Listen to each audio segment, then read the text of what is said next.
বিসমিল্লাহির রহমানির রহিম। প্রিয় দেশবাসী, জাতির এই অবসরণীয় বিজয়ে মহান আল্লাহ রাব্বুল আলামিনের দরবারে অসংখ্য শুকরিয়া জানাচ্ছি। আলহামদুলিল্লাহ।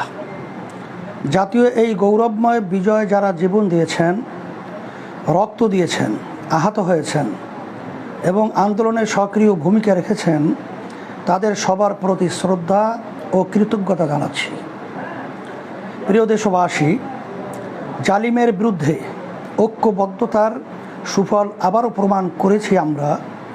ছাত্র, শিক্ষক, পেশাজীবী ও সর্বস্তরের মানুষ যেভাবে আন্দোলনে সামিল হয়েছেন তা বিশ্ব ইতিহাসে এক স্বর্ণালী ঐতিহ্য হয়ে থাকবে। প্রিয় দেশবাসী, জালিম দুর্নীতিগ্রস্ত এক নৃশংস স্বৈর শাসকের কবল থেকে আমরা মুক্তি পেয়েছি। আলহামদুলিল্লাহ। এখন সময় দেশ গড়ার, নতুন বাংলাদেশ নির্মাণের। এখন সকলে মিলে ঐক্যবদ্ধভাবে সাম্য, সামাজিক মর্যাদা ও সামাজিক ন্যায় বিচার ভিত্তিক সমৃদ্ধ রাষ্ট্র নির্মাণের সংগ্রামে সবাইকে স্বাগত জানাচ্ছি। প্রিয় দেশবাসী, এই রাষ্ট্র আমাদের, দেশের প্রতিটি সম্পদ আমার আপনার টাকায় গড়া। দেশের 18 কোটি মানুষ মিলেই আমরা একটি জাতি।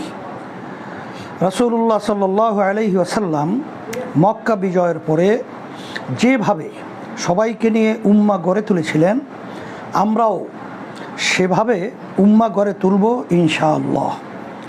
সেজন্য দেশের কোনো সম্পদ যেন নষ্ট না হয় সেদিকে সতর্ক দৃষ্টি রাখুন। সংখ্যালঘু ভাই বোনদের নিরাপত্তা যেন ক্ষুণ্ণ না হয় সে বিষয়ে সজাগ থাকুন। পরিশেষে আবারও আন্দোলনে শহীদ হওয়া, আহত হওয়া সবার প্রতি গভীর শ্রদ্ধা জানাচ্ছি। আল্লাহ হাফেজ।